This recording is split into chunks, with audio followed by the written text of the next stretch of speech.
What's up guys, James here, the world's worst web developer, and today is not about Etch. I'm not even going to attempt to make it about Etch. Today's video is a random video that was inspired by a Twitter post, a tweet. Somebody was basically just asking, hey, how do you guys manage your GitHub, your development? And he was saying that traditionally he actually would actively develop in his master/main branch, and that he recently has changed and doesn't do that anymore, which I think is good. I think the main branch is typically supposed to be stable code. I don't think you're supposed to be actively developing in your main branch. So I just thought I would take a minute to show you roughly how the world's worst web developer handles his GitHub code. So I've sort of loosely based this on some practices I saw while working for a fairly large popular WordPress company. I'm not going to say who that company is because I don't want you to see what I'm doing and assume that's exactly what they're doing and then think they're a bunch of idiots. I loosely based this on what I saw. I am not a professional developer. But I think what I do works for me, and I think it overall makes sense. So I don't have a development branch. That's something I've seen some people do. I don't have a branch labeled development. What I do is I create a branch for each release. So for example, this plugin currently is on version 1.3.1. That's what's in the main branch. That's what the latest release is. Okay, 1.3, I don't know what that is. This is the latest stable release right here, 1.3.1. So I've created a branch called 1.3.2. And what I do is, first thing I do is I create the branch, and then I update the version number. So if we go to that branch, the only thing that's different is this version number is 1.3.2.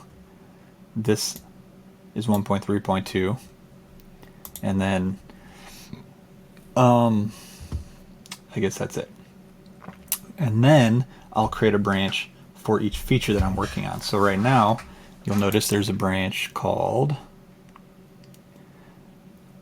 Show Last Successful Test. So this is where I actually changed code, and I forked, or I cloned this from the 1.3.2. So it already has the right version number.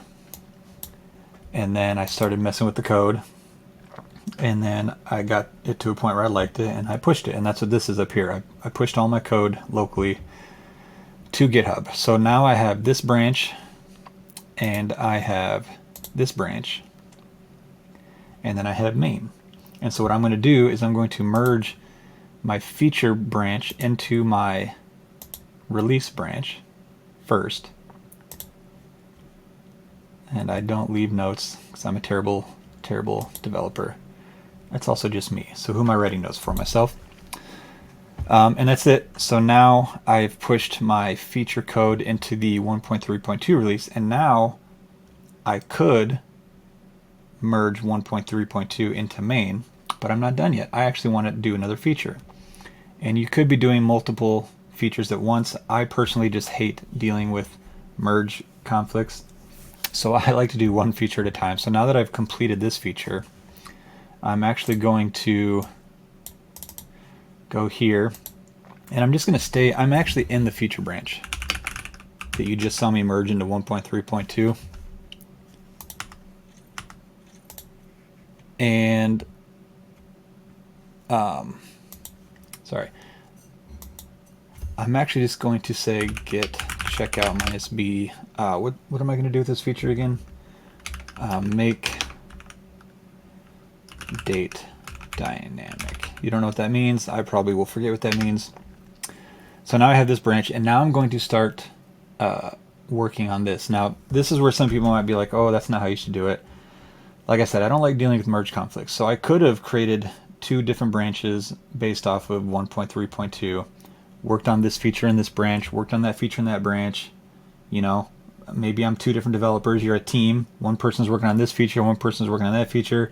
You finish yours, you push it to 1.3.2, they finish theirs, they push it, but now there's merge conflicts because of what this guy did or whatever.